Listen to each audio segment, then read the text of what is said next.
നിദ്രയിൽ നിന്നെന്ന പോലെ പൊടുന്നനെ പാറു എഴുന്നേറ്റു. ചുറ്റുപാടും നോക്കി. താൻ എവിടെയാണ്? ഞാൻ മനസ്സിൽ കണ്ട കാഴ്ചകളൊന്നുമല്ലല്ലോ ഇത്. താനൊരു തീവണ്ടി യാത്രയിലാണ് എന്ന് പാറു പെട്ടെന്ന് തിരിച്ചറിഞ്ഞു.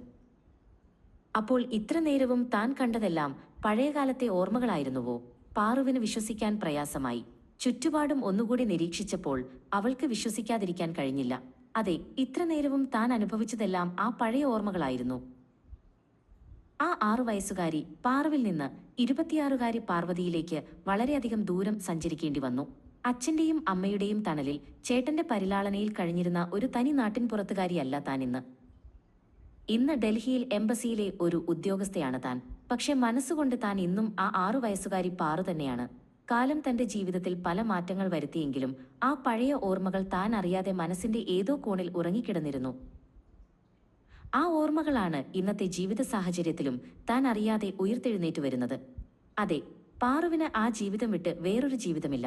സ്കൂൾ കാലഘട്ടവും കോളേജ് കാലഘട്ടവും വളരെ പെട്ടെന്ന് കടന്നുപോയി. എഴുതിയ പരീക്ഷകളെല്ലാം ഉയർന്ന മാർക്കോടെ പാസായി ഡൽഹി എന്ന മഹാനഗരത്തിൽ ഉദ്യോഗം ലഭിക്കുകയും ചെയ്തു. വീടും നാടും വിട്ട് അച്ഛനെയും അമ്മയെയും ചേട്ടനെയും പിരിഞ്ഞ് പരിചയമില്ലാത്ത ഒരു നഗരത്തിൽ ജീവിക്കേണ്ടി വന്നപ്പോൾ താൻ വളരെയധികം ബുദ്ധിമുട്ടി. പക്ഷേ അപ്പോഴെല്ലാം തന്റെ ഗ്രാമത്തിൽ താൻ അനുഭവിച്ച സുഖകരമായ അനുഭവങ്ങളുടെ ഓർമ്മകൾ തനിക്ക് കൂട്ടിനുണ്ടായിരുന്നു. യഥാർത്ഥത്തിൽ ആ ഓർമ്മകളായിരുന്നില്ലേ ആ മഹാനഗരത്തിൽ തന്നെ പിടിച്ചു നിൽക്കാൻ പ്രേരിപ്പിച്ചത്? അതെ, ആ ഓർമ്മകൾ തനിക്ക് കൂട്ടിനില്ലായിരുന്നുവെങ്കിൽ പാറുവിന്റെ ജീവിതം വളരെ ദുസ്സഹമായി തീർന്നേനെ. ആ ഓർമ്മകൾ തന്നെയായിരുന്നു ഉദ്യോഗത്തിന്റെ പിരിമുറുക്കത്തിലും തന്നെ തലോടി സാന്ത്വനപ്പെടുത്തിയത്. വൈകുന്നേരങ്ങളിലും അവധി ദിവസങ്ങളിലും ആ ഓർമ്മകളിൽ മുഴുകിയപ്പോൾ മനസ്സുകൊണ്ട് താൻ പലവട്ടം തന്റെ ഗ്രാമത്തിലേക്ക് തിരിച്ചുപോയി. ആ ജീവിതവും നന്മകളുമാണ് തന്നെ ഇന്നത്തെ നിലയിലാക്കി തീർത്തത്. അതുകൊണ്ട് തന്നെ ആ ജീവിത സൗഭാഗ്യം വീണ്ടും അനുഭവിക്കുവാൻ ജോലി കിട്ടി അധികം താമസിയാതെ നാട്ടിലേക്ക് പുറപ്പെട്ടു.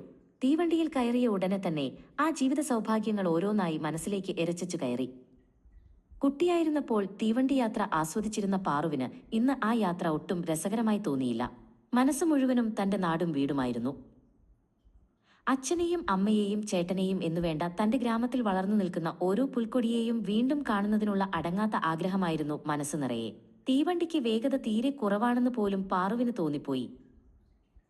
ഒരു പൂമ്പാറ്റയെപ്പോലെ പാറി നടന്ന ആ ബാല്യകാലം ഒരിക്കലും അവസാനിക്കാതെ ഇരുന്നുവെങ്കിൽ, താൻ വളരാതെ ഇരുന്നുവെങ്കിൽ ആ സൗഭാഗ്യങ്ങൾ തനിക്ക് നഷ്ടമാകുമായിരുന്നില്ല. പാറു ഒരു നിമിഷം ഇങ്ങനെ ചിന്തിച്ചുപോയി. അങ്ങനെയായിരുന്നുവെങ്കിൽ ലോകത്ത് ഏറ്റവും ഭാഗ്യവതി താനാകുമായിരുന്നു. പക്ഷേ കാലം അവളുടെ ജീവിതത്തിലും മാറ്റങ്ങൾ വരുത്തി. ആ സൗഭാഗ്യങ്ങളൊന്നും മറക്കാനാവാതെ താൻ അതെല്ലാം ഓരോന്നായി ഓർത്തുകൊണ്ടിരുന്നു. അതെല്ലാം നമുക്ക് പിന്നീട് അനുഭവിക്കാൻ കഴിയുന്നത് ഓർമ്മകളിൽ മാത്രമാണല്ലോ. വലുതായപ്പോൾ തന്റെ ജീവിത സാഹചര്യങ്ങളും ജീവിത രീതികളും മാറി. ടാലിയ പീറായ ഡോട്ട് എന്നാൽ ഓർമ്മകൾ. അത് തന്റെ ജീവിതത്തിന്റെ ഒരു ഭാഗമായി തീർന്നു. അമ്മ പാചകം ചെയ്ത ഭക്ഷണത്തിന്റെ രുചിയും അച്ഛൻ സമ്മാനങ്ങളായി വാങ്ങിത്തന്ന ഓരോ സാധനങ്ങളുടെ മഹത്വവും പിന്നീടുള്ള കാലങ്ങളിൽ എന്നിൽ നിന്ന് വിട്ടുപോയില്ല. അതിനു പകരം വയ്ക്കുവാൻ മറ്റൊന്നിനും ആവില്ല. ചേട്ടൻ പറഞ്ഞു തന്ന ഓരോ കഥകളും കളികളും തനിക്ക് ഒരിക്കലും മറക്കുവാൻ കഴിയില്ല. ഇനിയൊരു ജന്മമുണ്ടെങ്കിൽ അതേ വീട്ടിൽ ആ അച്ഛന്റെയും അമ്മയുടെയും മകളായി ചേട്ടന്റെ കുഞ്ഞനുജത്തിയായി ഒരിക്കൽ കൂടി ജനിക്കണം എന്ന ആഗ്രഹം പാറുവിന് ഒരിക്കൽ കൂടി തോന്നി. അങ്ങനെ ഓർമ്മകളെ മനസ്സിൽ താലോലിച്ചുകൊണ്ട് പാറു വീണ്ടും തന്റെ ജന്മനാട്ടിൽ തിരിച്ചെത്തി.